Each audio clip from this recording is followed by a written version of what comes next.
John Romero getting the main event assignment. Heck, he's gotten all the assignments tonight. He's definitely working hard. So big rivalry between these two.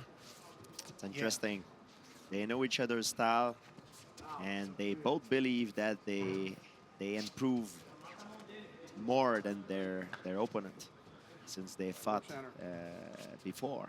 And Meregali, the major improvement that we've all seen in his game has been the evolution of his stand-up in the no-gi. 100%.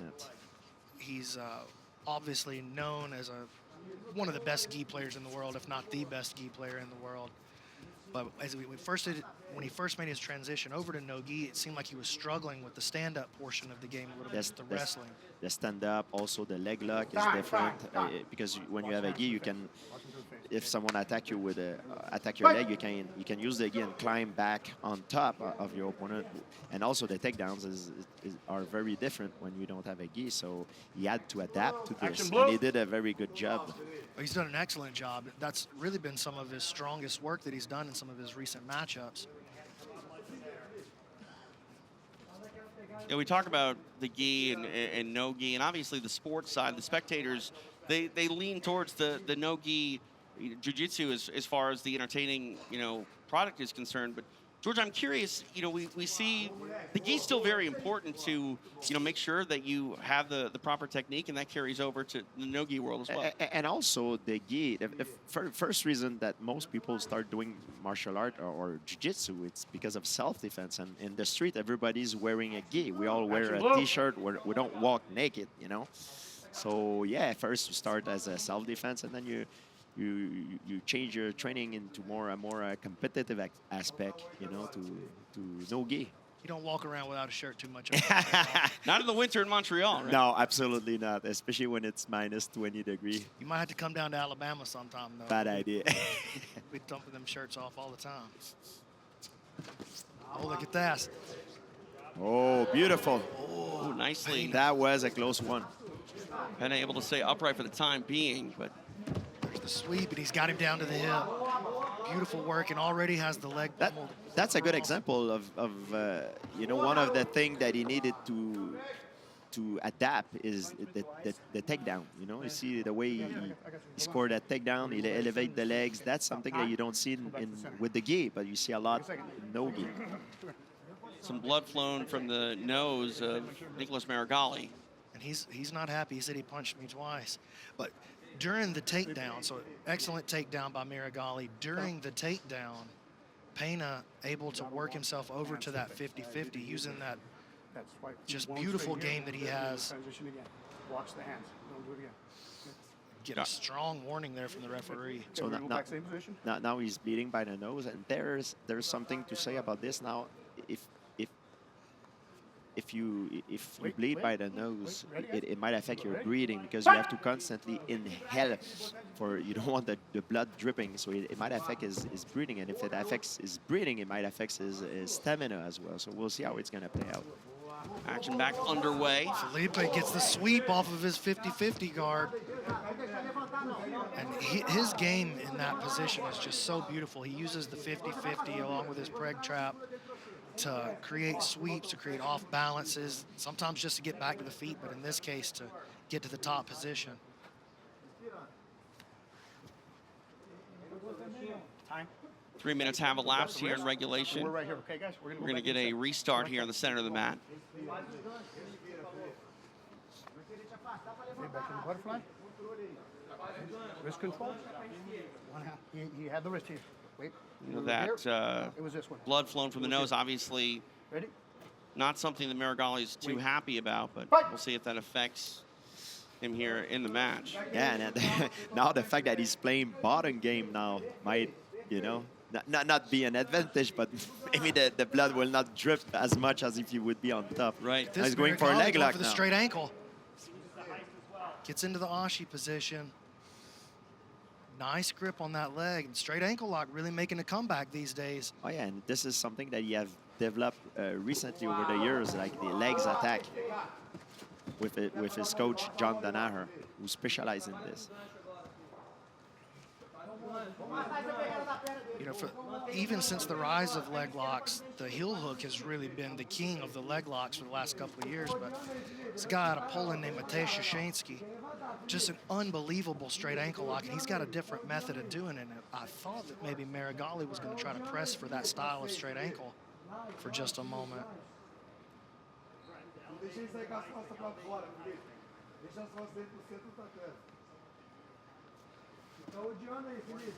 Warning top, warning top. First warning. Felipe Pena getting his first warning for inactivity. Meregali utilizing the Z guard, staying on his side, looking to control the far side wrist of Felipe Pena. You grab the whole hand. One of the main difference that you asked me the question before between grappling in mixed martial art and grappling in a competition is that it's worth the risk sometimes if you're on top to give up your top position to try a submission, especially if you're in regulation time period. If you're in mixed martial art, you don't want to do that because the gravity plays against you, and you might see some punch and rain on you if you miss, you know. So much higher consequence. Absolutely. So you have to measure the pros and cons. And here, in this type of competition, you see a lot of the guys, sometimes they give up their top position to go for a submission because it's worth it, worth the risk. Second warning on top, second warning on top. You got to progress forward. Second warning for Felipe Pena as we pass the halfway point of regulation.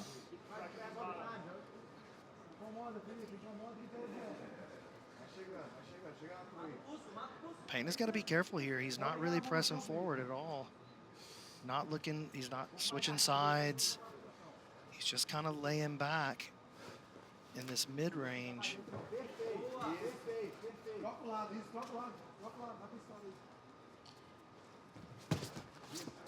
Meregali works his way back up to his feet. Yeah, nice stand up there. Pena now works towards the body lock. Meregali tries to off-balance him with that Uchimata. Disengage, nice play.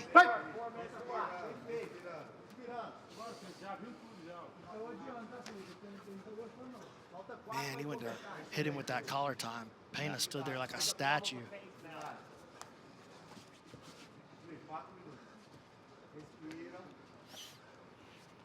Yeah, they both like that collar tie grip. Watch the strikes. Watch the strikes. Make sure they're collar ties, guys. For people who don't know, when you get a collar tie on your opponent, it drains your opponent's energy because in order to maintain his posture, he's forcing a lot. So you can, and when you have the collar tie, you control your opponent's posture. You can pull him down, pull his head down, get to a headlock. Or if he pulls up, it gives you the resistance. You can use that to set up a leg attack. These guys are just flirting with the line between strike and collar tie. Yeah, they got an history. They're a big rivalry. Romero had to break him there and -1 warn blue. Meregali. First warning red. -1 blue. First warning red. Oh, nice switch. Pena received a point deduction there, so now down -1. Strikes. I mean, I like this rules format, don't get me wrong, but BMAC, I might want to see Felipe Pena and Nicholas Meregali do combat jiu-jitsu so they can land these palm strikes.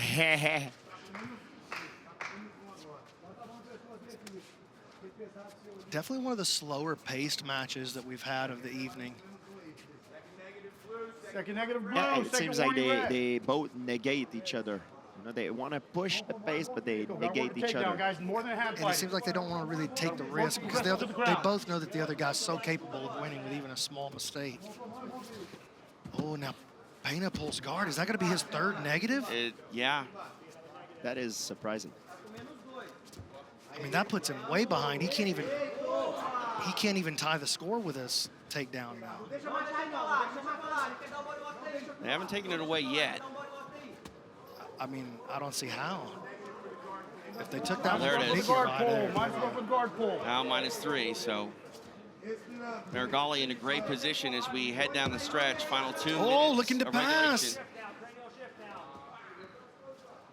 Almost past the leg, but Pena recover. Gets into his game too. With the 2 minutes to go, this is definitely a spot where Pena could put something together. This excellent counter, though, by Meregali. Beautiful scramble on both parts.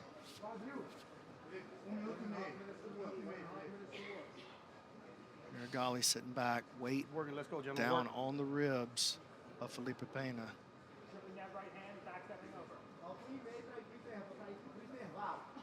Pena looking to sneak around the corner.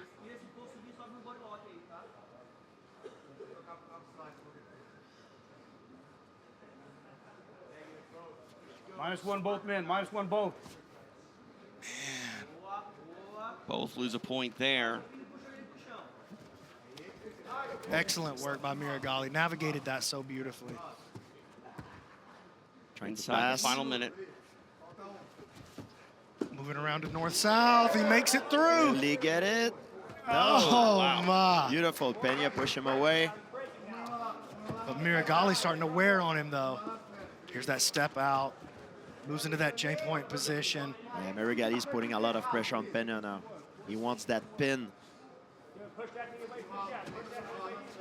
Meregali just relentless moving around the guard. Yeah, he needs to pass his leg, which is very hard because Pena is pummeling his leg back very, very well.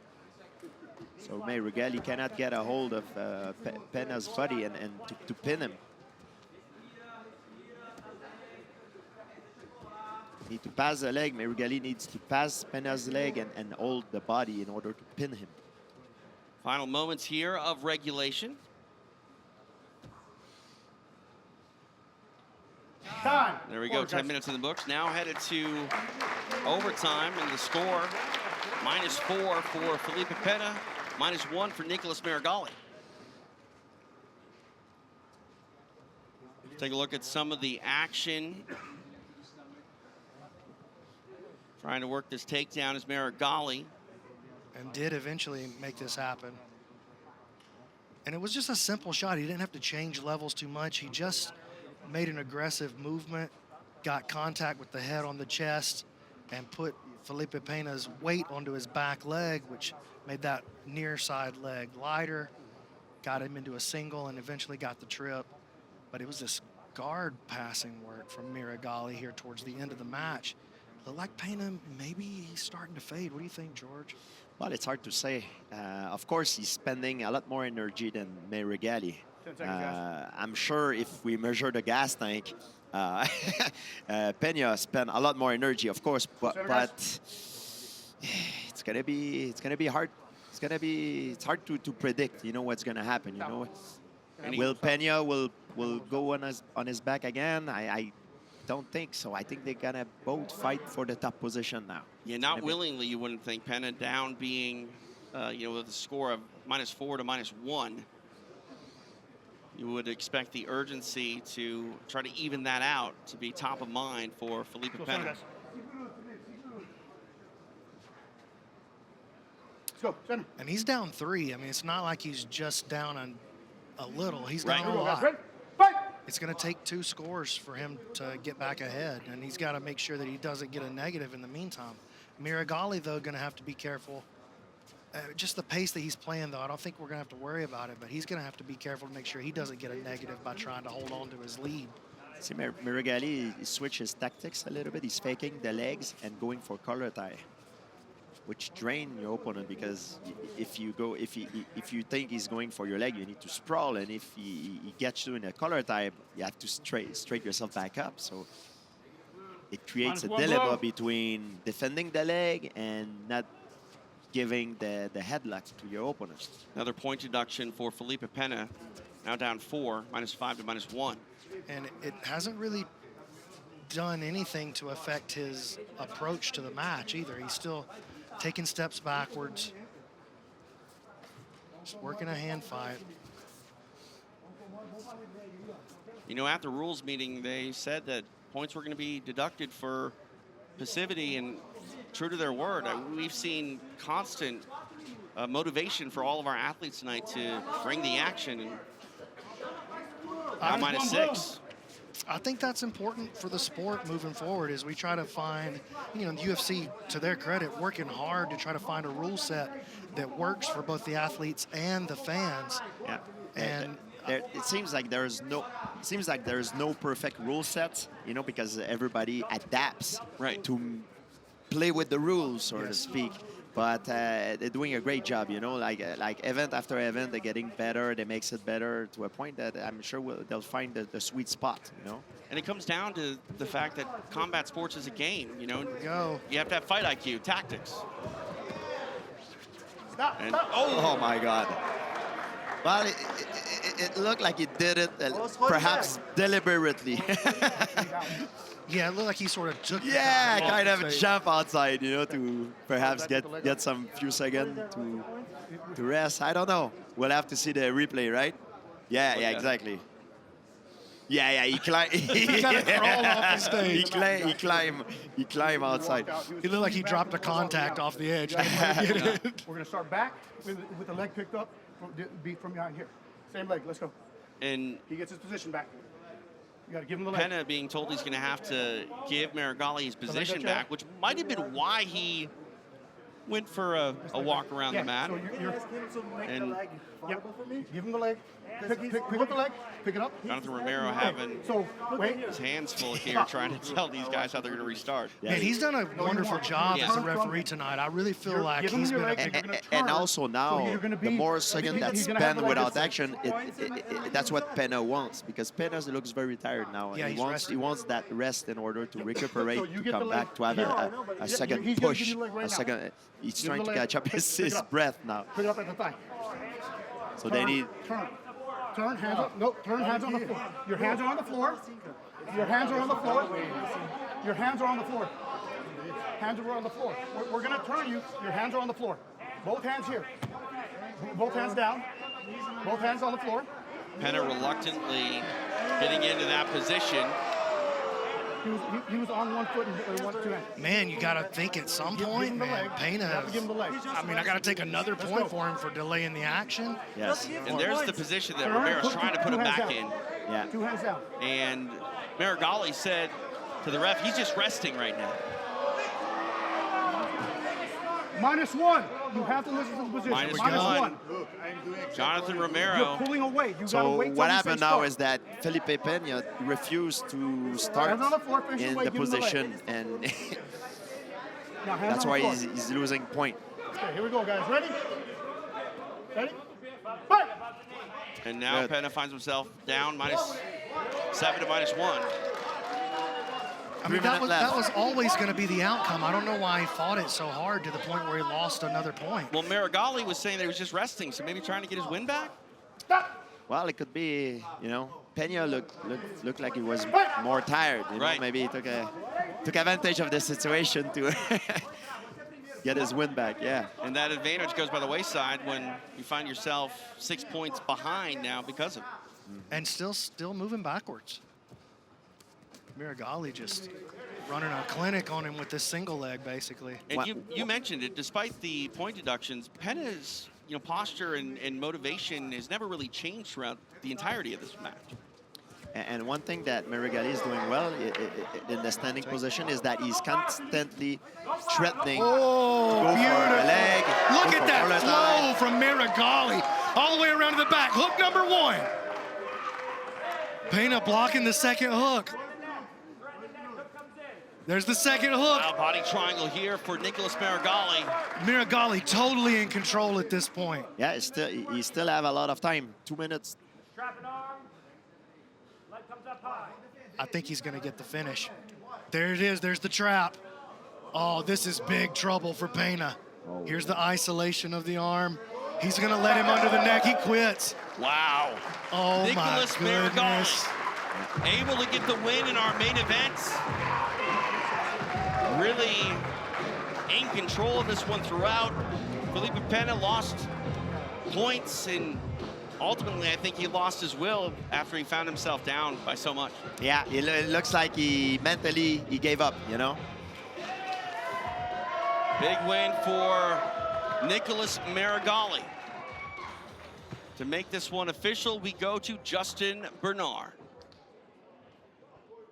Ladies and gentlemen, referee John Romero calls a stop to the match for your winner by submission via one-handed rear naked choke, Nicholas Meregali. Nicholas Meregali getting it done over Felipe Pena in our main event.